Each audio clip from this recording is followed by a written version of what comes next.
Bahasan selanjutnya adalah perkawinan. Di dalam hukum perdata, perkawinan merupakan bagian dari perjanjian, sehingga dianggap sebagai hubungan keperdataan. Nanti Anda boleh cek di dalam pasal 23 KUH Perdata. Nah, nanti dicek, dilihat ya. Di situ dibahas atau diatur pada pasal 23 itu perkawinan yang sah adalah perkawinan yang memenuhi beberapa syarat-syarat berdasarkan KUH Perdata ya, syarat sahnya perkawinan. Nanti kita bahas juga dan kita bandingkan dengan Undang-Undang Nomor 1 Tahun 74, karena sesungguhnya di dalam praktek apa yang diatur di dalam KUH Perdata ini sudah tidak diberlakukan lagi karena kita sudah mempunyai Undang-Undang Nomor 1 Tahun 74. Undang-Undang Nomor 1 Tahun 1974. Ini sebetulnya sudah banyak diajukan untuk merevisi, terutama bagian ketentuan umur minimal untuk para pihak yang akan melakukan perkawinan. Ya, ini kita lihat dulu dari pasal 23. Yang pertama,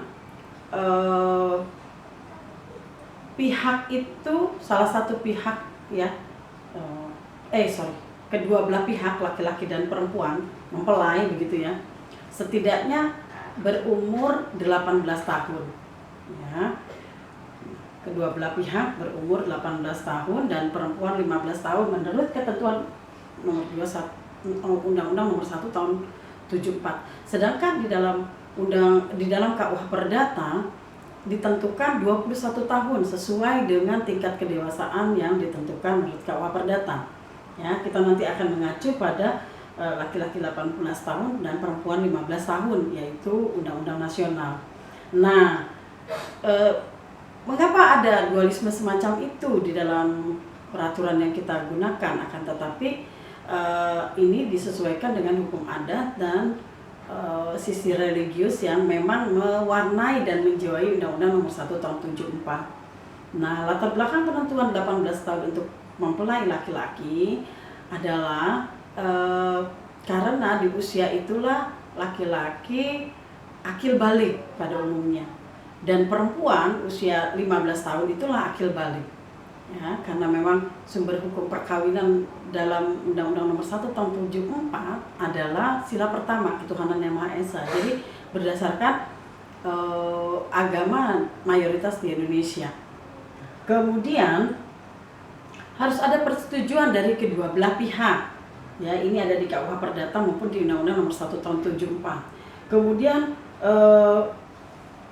untuk perempuan yang sudah menikah atau janda itu tetap menggunakan masa idah seperti yang ditetapkan oleh hukum Islam.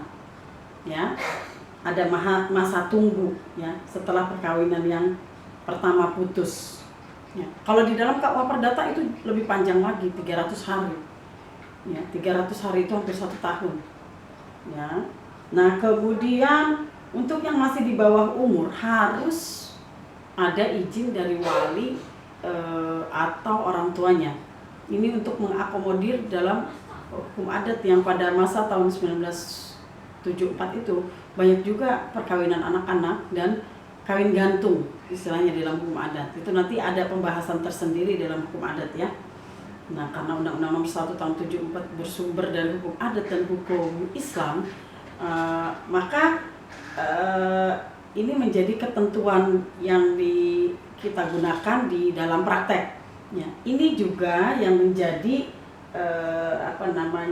usulan banyak pihak untuk merevisi Undang-Undang Nomor 1 Tahun 74 berkaitan dengan usia dan umur dari mempelai. Ya. Kemudian ada beberapa larangan ya yang tidak diperbolehkan dalam perkawinan seperti saudara, saudara tiri, kemudian ipar, paman, bibi itu juga mengikuti aturan di dalam hukum Islam. Kemudian ada juga ditentukan di KUH Perdata orang-orang yang dapat mencegah terjadinya suatu perkawinan. Ya, perkawinan itu bisa dicegah berdasarkan KUH Perdata. Misalnya suami atau istri, yang pertama adalah suami atau istri serta anak-anak dari kedua belah pihak yang akan kawin. Ya. Kemudian yang kedua adalah orang tua dari kedua belah pihak. Walaupun kedua mempelai ingin melakukan pernikahan, kalau salah satu dari kedua mempelai tidak mengizinkan, maka itu tidak dapat dilakukan perkawinan. Kemudian jaksa apabila perkawinan itu melanggar larangan-larangan yang bersifat menjaga ketertiban umum. Ya. Pada masa-masa corona seperti ini, perkawinan itu bisa dicegah, yaitu resepsinya. Ya, karena masa kita ini yang mengikuti peraturan pemerintah untuk melakukan physical distance. Ya, jadi memang jaksa atau aparat hukum lainnya boleh mencegah perkawinan yang bagiannya adalah resepsi. Ya, karena mengundang orang banyak. Ya, karena memang di Indonesia perkawinan itu sifatnya dualisme, pengaturan perkawinan itu. Pada pelaksanaannya pada satu waktu yang sama berlakulah 3 peraturan hukum. Yang pertama adalah hukum adat, di mana perkawinan orang Indonesia itu selalu dilakukan dengan lamaran. Nah, itu adanya di hukum adat, di KUA Perdata tidak ada. Ya, di dalam hukum Islam itu juga tidak ada lamaran yang seperti orang Indonesia lakukan. Ya, adanya itu adalah perkenalan. Kemudian yang kedua adalah berlakunya hukum Islam pada saat yang sama berupa akad. Kemudian kalau yang berbeda agama bukan Islam melakukannya di gereja, di pura, di kelenteng dan sebagainya menurut agama masing-masing. Kemudian yang ketiga barulah orang melakukan pernikahan secara administrasi negara di catatan sipil di KUA, kantor urusan agama kalau yang Islam. Ya, di catatan sipil baru kemudian melakukan secara undang-undang atau hukum nasional. Jadi pada perkawinan di Indonesia itu ada tiga hukum yang dilakukan secara bersama-sama oleh orang Indonesia. Hukum adat berupa salah satu contohnya adalah lamaran, yang kedua adalah hukum agama masing-masing berupa akad dan pernikahan menurut agama masing-masing.